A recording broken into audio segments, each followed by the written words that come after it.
What's going on, sports fans? It's David Eversole, joined by Jaccare Givens live to talk about the big news of the day. Tua Tagovailoa is named starting quarterback for your Miami Dolphins. Going to come in after the bye week and take over the starting QB position for Ryan Fitzpatrick. Kind of a surprising move, given that Fitzpatrick has played well the last couple weeks. So we wanted to come on here while the news was hot and get some takes on it. What do you think about this move, Jock, and the timing of it? The timing is a little bit weird. I guess not really because you're going into the bye week, and I guess you give him 2 weeks to prepare. Think about it, his first matchup, Aaron Donald.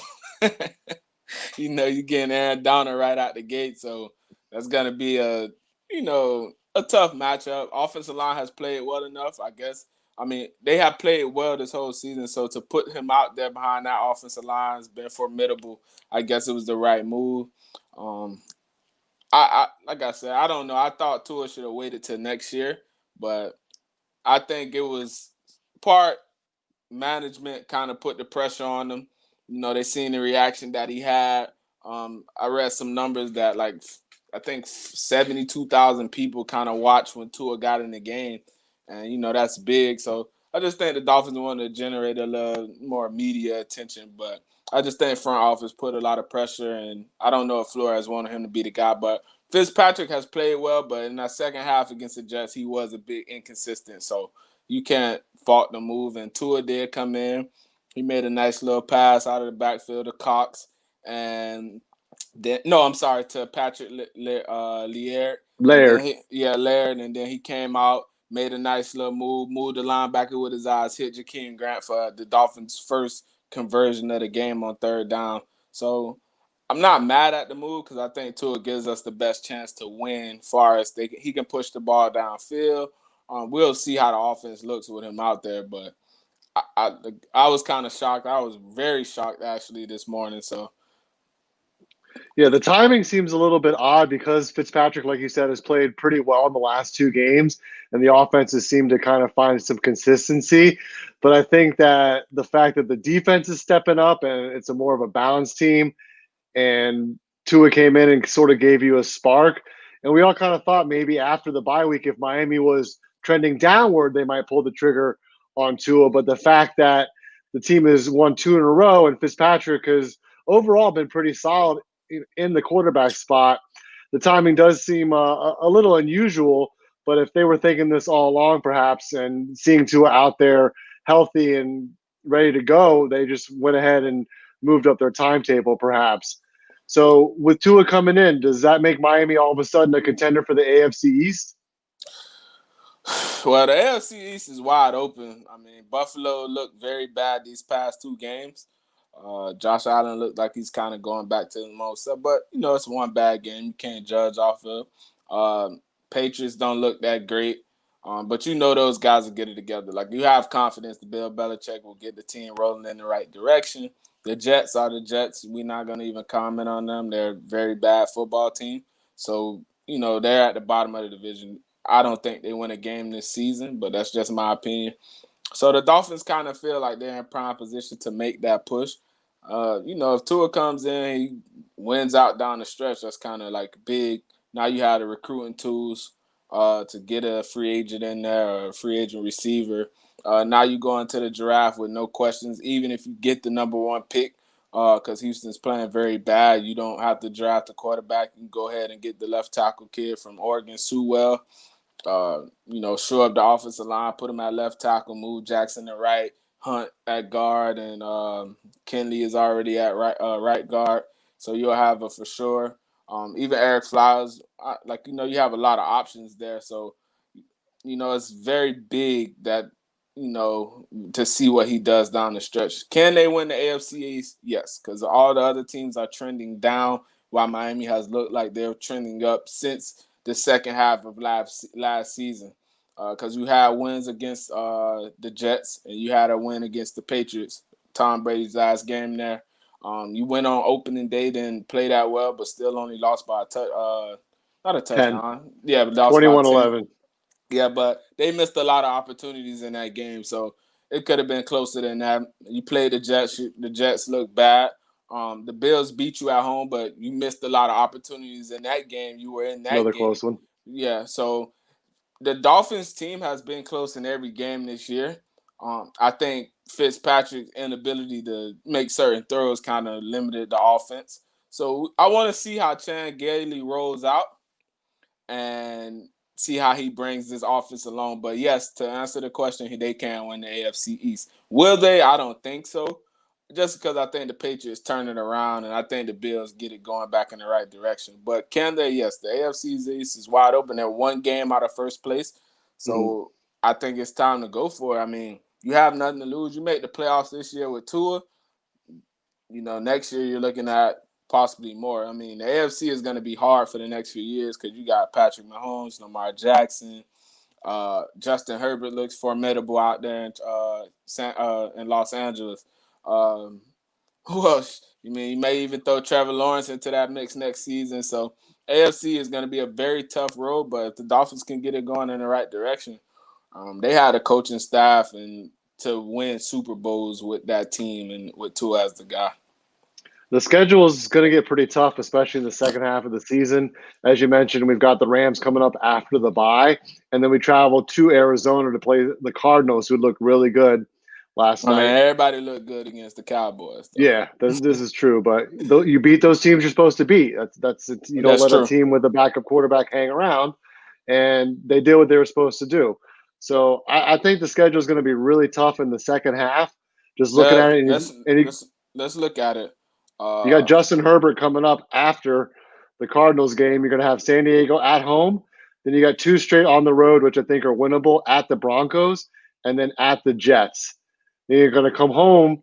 You have the Bengals at home, which should be a win. And then probably your toughest game to remain is going to be the Chiefs at home. And that's going to be taking you into that last quarter of the season.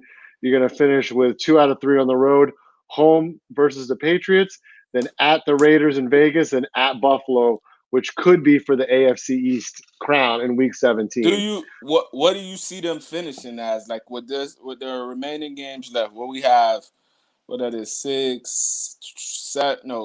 8 games left. I think 1, 2, 3, 4, Yeah, like round 8. Because 10. it's Well, you've got some really tough games at home, especially. You've got the Patriots at home. You've got the Chiefs at home. You got the Chargers at home, which is going to be a tough game, and you got so the 10. Rams at home. So they got 10 games left. What do you see them coming out? 5-5. No. That's going to be tough. That's going to be tough. Maybe they might end up 9-7. I think. I think. I mean, that Yeah, I mean, I think they might actually win. The games they're probably going to lose going to be the Chiefs. I think they're going to probably lose at Arizona, and maybe one of the two, like maybe either the Patriots or the Bills Raiders, one of those 3 games. But I could easily see them going 9-7 and sneaking in Yeah, to at because least a wild card. it's 7 playoff spots this year. So let's looking at the Bills' remaining schedule. They had the Jets, which we assume they're gonna win that game. They had the Patriots. We can't assume they win that. Seahawks, Cardinals, Chargers, 49ers, Steelers, Broncos, Patriots, Dolphins to end the season. So They got they a have real a tough potential. schedule. They got a real tough schedule going down the stretch. And you have to assume that the Chargers kind of get it rolling, get some of the guys back from injury. So, Eckler you and know, Herbert's really playing well too. That's going to be a right. hell of a matchup, Herbert and Tua. I think that's going to be Yeah, all eyes and on that one. That's going to be the because showcase. that's like, oh man, should we have drafted Herbert or should we have drafted Tua? That's gonna be the game. I just with Tua, you get what you need out of a quarterback. He's accurate. We can't deny that the kid is very accurate. I mean, you've seen that in the few passes the 2 passes he threw. He's an accurate quarterback, and accuracy is something you have or you don't. You look And at he's poised. he's poised. And you look at Josh Allen, who's been in the league, 2 or 3 years. I think it's his 3rd year, Mhm. and he just hasn't gotten the accuracies down. Like he has his moments. Like yesterday, he looked it so bad on the first 3 plays of the game. Missed 3 wide open targets. So accuracy is something that he had. I heard Terry Bradshaw talk about it. Troy Aikman actually mentioned it on the broadcast as well about accuracy being something a quarterback either has or he don't. And if you look at it, you do. Like Drew Brees hasn't had the strongest arm in the world, but he's been one of the most accurate quarterbacks uh, in his time in the league, and it's helped him. He's a good distributor of the football. I think Tua has. I think he actually picked that up at Bama with all the weaponry he had. So he had to distribute the football, equally because he had guys that were equally talented.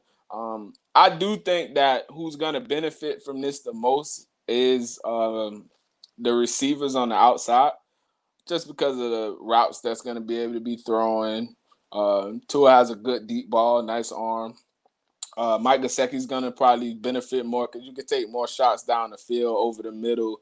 I do want to see him just come in and be himself, though. I don't want to see him come in trying to do too much. Just come in, play football, take what the defense give you, because that's his biggest problem. His biggest problem at Alabama was not his turnovers. He only threw 13 picks over 3 years as a starter, right? So it's not the turnovers. His problem is he looks for the big play. The big play haunts him. He's always looking for it. So now it's the NFL. If we run a play action pass, you're looking downfield, it's not there, but the check down is there for 5 yards. Just take what the defense give you. Tom Brady mastered that, and that has made him so successful in his career. Just taking what the defense give you. I'll dink and dunk down the field. We line up on first and goal, power football, play action football. You're still going to get your numbers, but the dinking and dunking works in the NFL because if they're giving you the 5 yard route, take it. Right. And Fitzpatrick, all jokes aside, has been pretty good actually running the football for Miami. But Tua obviously gives you a lot more outside the pocket as well. And that's going to probably open up some different layers of the offense, whether it's some college type things, whether it's zone reads or RPO or anything like that. Like you said, some of his comfort zone plays. And I think another part of the equation, going to switch gears a little bit, is the improvement of the Dolphins defense, especially the last 2 weeks. So I think with a strong defense now that the team can sort of lean on as well with the young quarterback, that's just going to help even more. Is the Dolphins defense now starting to become one of the better defenses in the league, in your opinion? Well, I can't take a sample size of what we've seen because the Jets offense is terrible. The 49ers offense is not that great either. They have a lot of design plays that help their quarterbacks out. So we haven't, but the Dolphins defense played well all season. I will say that. You only gave up 21 points against the Patriots, gave up 31 to the Bills. And I think Fitzpatrick, matter of fact, against the Patriots, Fitzpatrick turned the ball over, threw a pick six, if I'm not mistaken. Or no, he turned it over to Stephon Gilmore right down there, and they went ahead and scored. So that's one. So the Dolphins defense has held their own. They're second in the league in points per game. I think if I'm not, they're second in the league in scoring defense, if I'm not mistaken. Yeah, second or third. It depends on Monday night games. Yeah. But now we got a question here from Be Stuck the Poet. Do you see us making any trades before the deadline?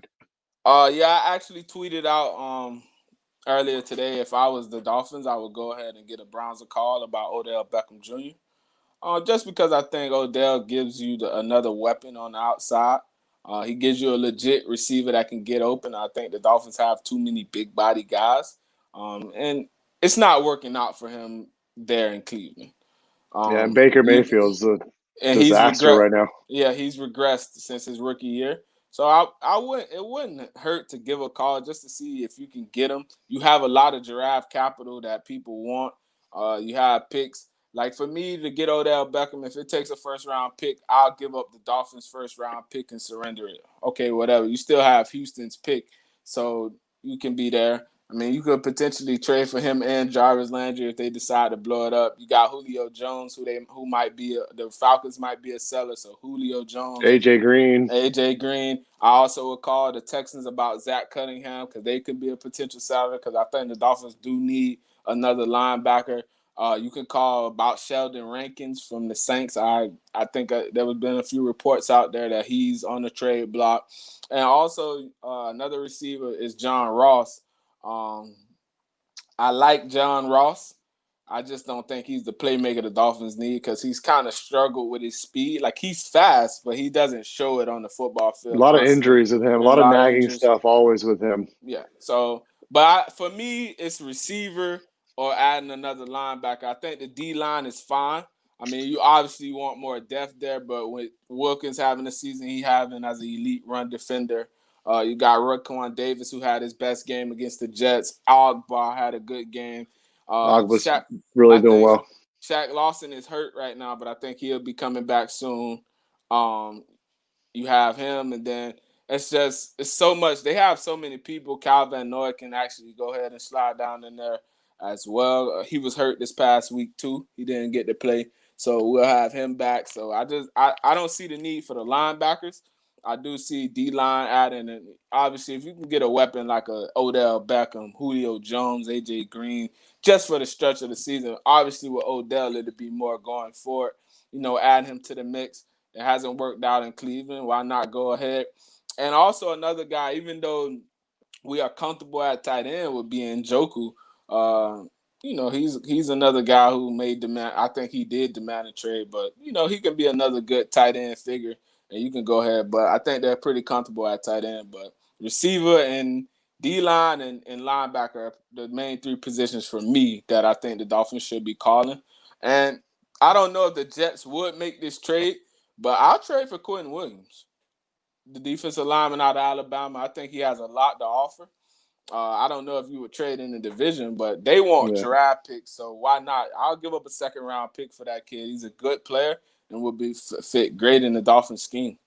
A lot of people question that pick too. He was a real high first round pick by the Nah, Jets. he's good. The Jets A are reach. probably yes. No. The Jets are terrible, so we can't really question their decision. They had the worst head coach in the NFL right now, and they still won't get rid of him. And he's gonna blame it on everybody else. Oh, it's this and that. Nah. And I will say this: I do think them not naming Tua the starter earlier probably hurt them in the Le'Veon Bell sweepstakes. Yeah, I think Miami's pretty set. They may make a couple under the radar moves. I don't see them making a big splash for somebody like a Odell Beckham. I just don't know how much they'd have to give up to get him. But I agree with you. We definitely need some playmakers over the middle, up the seams, and things like that because it seems like we're kind of focused on the big plays on the outside with our bigger, taller receivers, like you said. He also mentioned Amari Cooper. I don't think Dallas is going to let Amari Cooper go No, anytime I soon. don't. I don't think. I mean, they just signed him to that deal, and the team wouldn't want to trade for that contract because it's too big. No, they'll no. I mean, if Dallas, I don't see Dallas trading any of their players. I mean, they're gonna stand pat. Uh, Obviously, they haven't looked very good over the course of the season, but they won't trade any of those guys. Zeke Elliott will be there.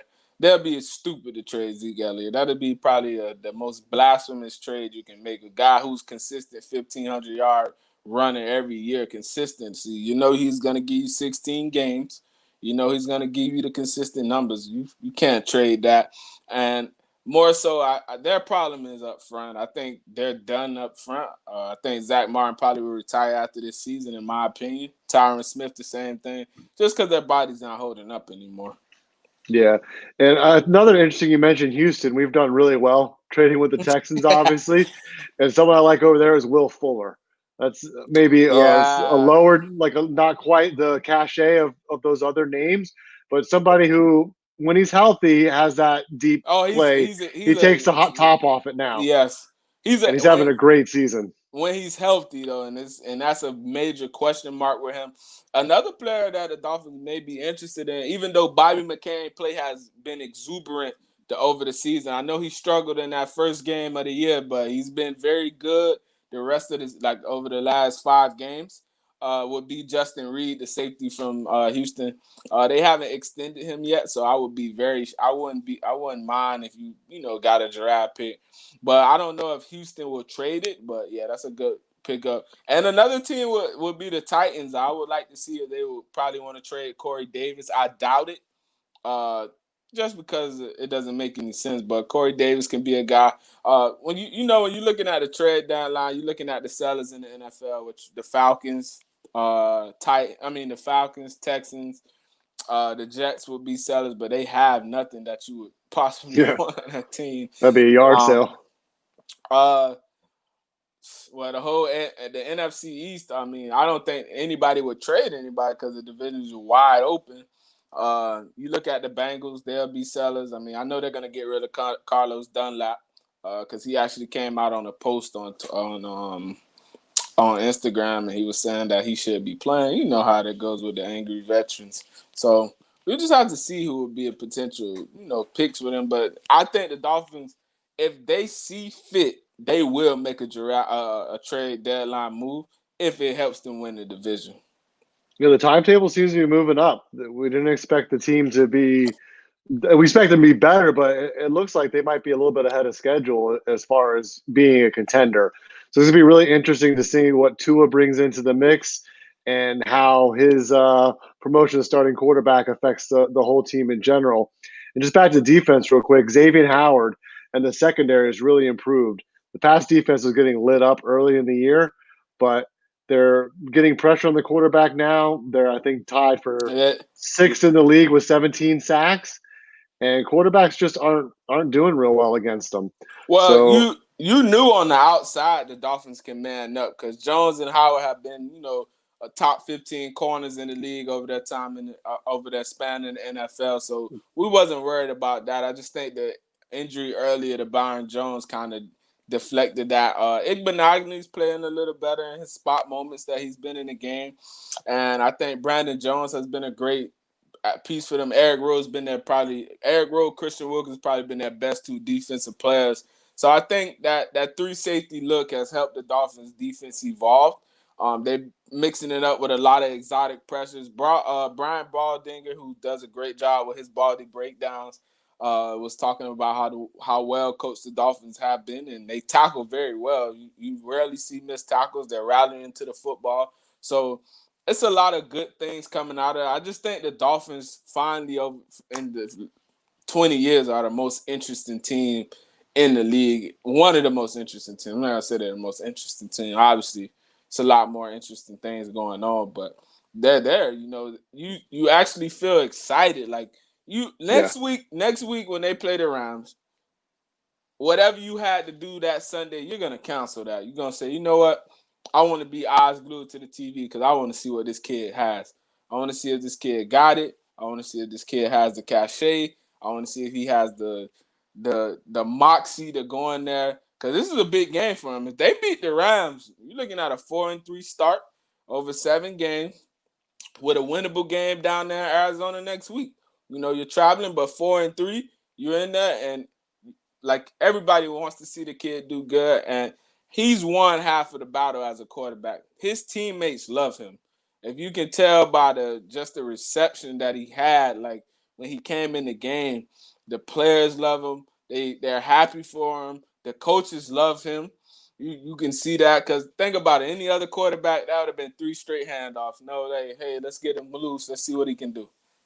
yeah, exactly. I agree, and I think with the bye week, he's gonna have the whole week to take the first team reps, and they're gonna have a game plan for him. So I'm really excited to see this next chapter. We've been talking about it for what seems like 2 years. years. 2 years. Yeah, so it's finally here. Like that reality is upon us. So we had some really good comments here as well. B stuck the poet. How do we get more out of the punt return, kick return? I think in today's NFL, that's kind of an Dead. under. It's a sort Jakeem of Grant, he did pretty well Sunday though with the punt yeah. return game. It's nice to see him finally catch the ball and be a little more involved in the offense too. I think you just got to avoid the big mistakes in the kicking game. No fumbles, no bad calls as far as bringing the ball out on a punt inside the 10. Just play smart on special teams. You got a great kicker and a good punter, so I think just keep that side of the ball clean and you'll be fine in that aspect. Tube sealant. Dolphins will be the heat of the NFL this year. We could only hope if that would be the equivalent of making it Whew. to the Super Bowl. Yeah, but I mean So it's a tough might not be road in there that yet, air. but we're getting It's there. a tough road in that AFC. You got to beat Ryan Tannehill. The Titans look like a formidable opponent. We know about Kansas City. We know about the Ravens. That's a tough road. Can the Dolphins go as a 7 seed and beat a 2? Yes, because of how they're going to play football.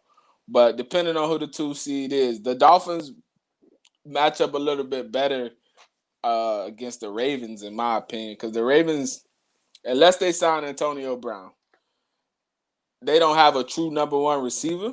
So everybody's kind of just, you know what, let's take Mark Andrews out of the game and man up on the outside. Let's take him out of the game because Lamar has no one to throw to, and that's kind of been his problem all season. He doesn't have a number 1, and you see what a number 1 receiver does for a quarterback, i.e., let's look at Josh Allen. Look how much better he looked with Stephon Diggs. I mean, Mayfield, I don't know what else he needs over there in Cleveland because, I mean, you got Odell Beckham. Yeah. You can't tell me You got Odell. Landry. You got Landry. You got You got Chubb and Njoku. Hunt. When Chubb's healthy. You got Hooper. You got a whole bunch of people that's pretty good. So it's just he's just lost. I mean, it'll be hard to be his teammate right now, just because I mean I know he struggles with the film. You can just tell by the turnovers he has. He's not watching film. He's struggling on how breaking it down. I think Lincoln Riley kind of covered up a lot of his mistakes for him, helping him out. So the number one receiver is a thing. Tom Brady looks like he's 26 now because he has two formidable weapons on the outside. Rodgers, the number one receiver, just helps your cause, and I think that's a big reason why the Bengals never traded AJ Green, just because Joe Burrow needs that. You need a guy you can depend on. Like, okay, I know it's 3rd and 5. I can go to him. Well, Tyler Boyd's really emerged for the Bengals, though. I think Well, he's he's their been number pretty one. good. He's getting all their targets. I mean, finally helping out my dreadful fantasy team, at least in one league. So he's been a really good surprise. That's why we got prize picks, baby. That's it. And there's a lot of good young quarterbacks in the NFL. So it's exciting to see. And probably then you got one coming next year for sure in Trevor Lawrence. So yeah, definitely. And not a lot of big games this weekend. Probably the marquee game is going to be Pittsburgh at Tennessee. Yeah, I'm interested on Sunday. That's going to be a good game. And the 49ers travel to New England. We got to see how New England rebounds. Yeah, and I have a question for you. Where do you see, like, looking forward to next year? Dolphins got 2 draft picks. What do you see? What would you want to see? Like, who would you like to see them select? I'd like to see him. God, it depends on where that Houston pick falls. I'd like to see him get somebody like maybe Waddle from Alabama. Yeah, obviously ETN. Yeah, somebody with that. So would you just go straight offense? I would. You want to build around Tua, especially he's going to be in his second full season there. I mean, pretty much full season. Yeah. And they need weapons, like you said. We need explosive players on the outside. You need somebody who can take it to the house. Yeah, Jalen Waddle is the closest thing to Tyreek Hill right now. Like, that kid there, he got everything. He's explosive, and you can just do so much with him. Line him up in the backfield. He already got familiarity with the quarterback in Tua already. So, it's a lot of just a lot of good things to go with it. And if you can get ETN, that's just the icing on the cake right there. Right. And certain schools just produce certain players. Like Alabama, they give you NFL-ready wide receivers. I mean, just look at who they've put out over the last 10 years. I mean, lately you've got Ridley, you've got Judy, and you've got Waddle and Smith coming out. Started with Julio Jones. Yeah. They're all good route runners. They're all NFL-ready day one starting caliber players. Correct. Like LSU cornerbacks and certain SEC teams just they crank out those. Man, the SEC is the closest thing to the NFL. I know I've seen a few marks that had the Rose's kid from UM going to Miami, but I just think he's a little shabby as a pass rusher. I think he's still a little raw. I do think he has potential to be a great pass rusher. Obviously, he has the athleticism you would want, 6'7", former wide receiver. So, he just has to get a little bit better pass rush moves. But for me, it's the sky's the limit for Miami right now. They just have to do the right thing with the draft picks, free agency. There's going to be a lot of free agents on the market next year because with the cap going down, I think $20 million. So it's going to be a lot of hard decisions from franchises overall. So you're going to see, like, next year, Von Miller may be on the market. That's a guy I would like to see Miami go ahead and pick up. Nice, cheap veteran deal, someone in those lines. I just think the sky's the limit for them. They just have to do the right thing with the draft capital. Because as I said before, draft picks mean nothing unless you hit on them. Well, I think this draft was a foundation draft. We revamped the offensive line.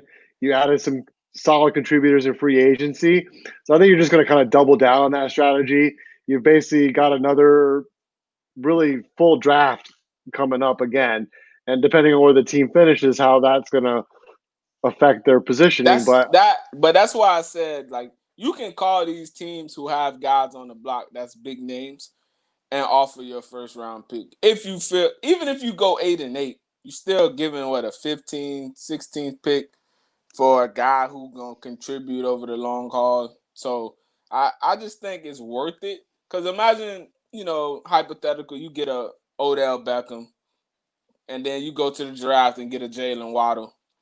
You can use all those guys in unison. You know what I mean? 3 receiver sets with Gesicki, lining Waddle up in different places. He's an explosive playmaker. Or you get ESPN. Like, you know what I mean? Like, it's so much you can do with weapons on the field. And it's like people are like, oh, that's too much. No, but look at Kansas City. Kansas City has a track team out there. You got Hartman, you got Harbin, Hill, Robinson, Watkins, Kelsey, added Le'Veon Bell to the mix. Clyde Edwards-Helaire. CEH, yeah. Yeah. So it's never too much on the offense. It's so much. I just hope Bieniemy finally gets a head coaching job, which he deserves. Definitely. I hope the NFL doesn't, put him out. He's a way better head coach than Adam Gase, so he should be at the top of anybody list. But it just depends. I think a good fit for him though, if Arizona tails off at the end, I'll go to Arizona, man.